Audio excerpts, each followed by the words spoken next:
In a recent New York Times Magazine article, the following question was raised. Should we be able to reclaim a racist insult as a registered trademark? Here's the story.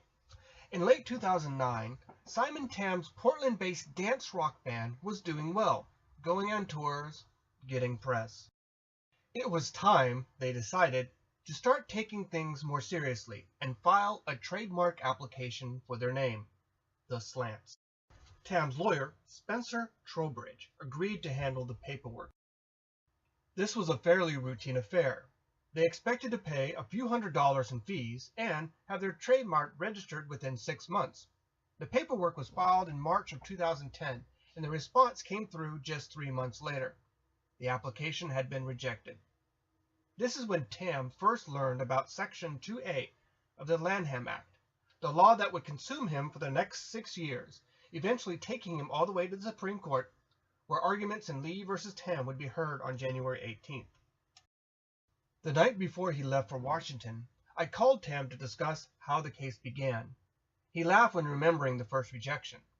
My initial reaction was, "Man, I probably filled something out wrong," he said. That wasn't the problem, his lawyer had explained.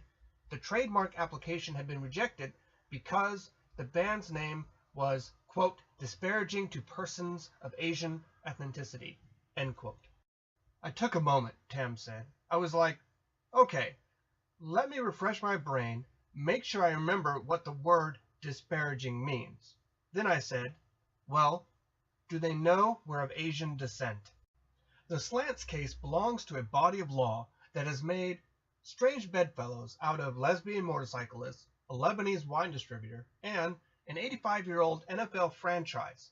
Section 2A of the Lanham Act of 1946 defines a number of trademarks that may not receive federal registration, including those that contain, quote, immoral, deceptive, or scandalous matter, or matter which may disparage or falsely suggest a connection with persons living or dead, institution beliefs, or national symbols, or bring them into contempt or disrepute, end quote. It's the word disparage that's key here.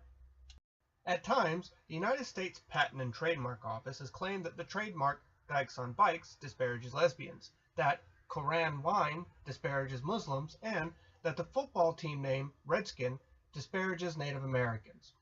And is the official opinion of the office that the name of Tamm's band, the Slants, disparages a group of people that includes Tamm and all of his bandmates. There's a two-part test to determine whether a mark is disparaging. The first test is to figure out the likely meaning of the element at issue. If the meaning refers to identifiable persons, institutions, beliefs, or national symbols, then the second task is to determine whether it is disparaging to a substantial composite of the reference group. It was the substantial composite that stumped Tamm as he tried to puzzle out the first refusal letter. We just came off this national tour working with Asian American communities and organizations across America for the last 18 months. He remembers telling his lawyer during a telephone call. So who did they find that said it was disparaging? As it turns out, nobody. But they had included a quote from the Urban Dictionary and a photo of Miley Cyrus pulling her eyes back into a slanting shape. This has got to be a joke, Tamm said to him. No, Trowbridge replied. He was looking at Miley Cyrus on the response, and Toby Keith, and a screenshot from Urban Dictionary.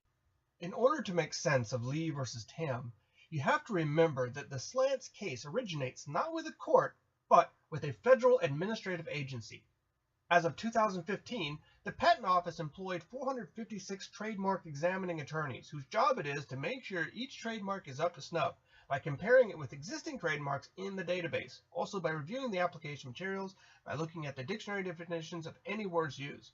This trademark side of the office has sometimes been accused of a rubber stamp, and situations like Tamm's, where a trademark application is rejected outright in an early stage of the process, are relatively common. It also helps to remember that the trademark rights exist before and beyond this whole system of federal registration. You don't need to register to use a name or to hold rights to it. There are various common law and state law trademark rights that exist outside the federal registration system. You don't need to register a trademark to put it on labels, license it out to other companies, or even go to court to enforce it. That last part, though, is what the federal registration system tries to prevent, with a centralized database that shows which marks have been claimed for which goods and services and by whom. The more people use the database, the less likely it is that disputes arise. So, the Lanham Act rewards registrants by giving them the legal high ground should they ever end up in court. There's always the chance that a court might declare a trademark invalid, but having the registration means that it's less likely. All of this creates some ambiguity around what federal registration actually is in a much larger sense. A trademark is a kind of intellectual property that can be owned or licensed, but a trademark registration isn't the same thing as a trademark. If it were, things would be much simpler. Lee versus Tam would be a case about whether the government can take away all intellectual property rights over the content of speech. And the answer would likely be no. But simply registering trademarks in a federal system actually seems closer to government speech, which is a general exception to free speech. The government might be prevented from censoring the public, but it is allowed to censor itself. By banning the registration of slurs as trademarks, it can prevent itself from being forced to place its imprimatur on those slurs. Of course, giving the company legal benefits of registration, it winds up denying applicants far more than just an imprimatur. Federal registration is the TSA pre-check of intellectual property law. Not everyone has to get it, but if you do a lot of business, you probably should. The problem is that in the Slants case, the trademark office has come to look a bit like the popular image of the TSA, a bureaucracy of bored enforcers just trying to churn them through the queue and get through the day. Except that every now and then, something complicated comes down the screening belt, or someone gets a little overzealous about the job, and everyone winds up looking bad.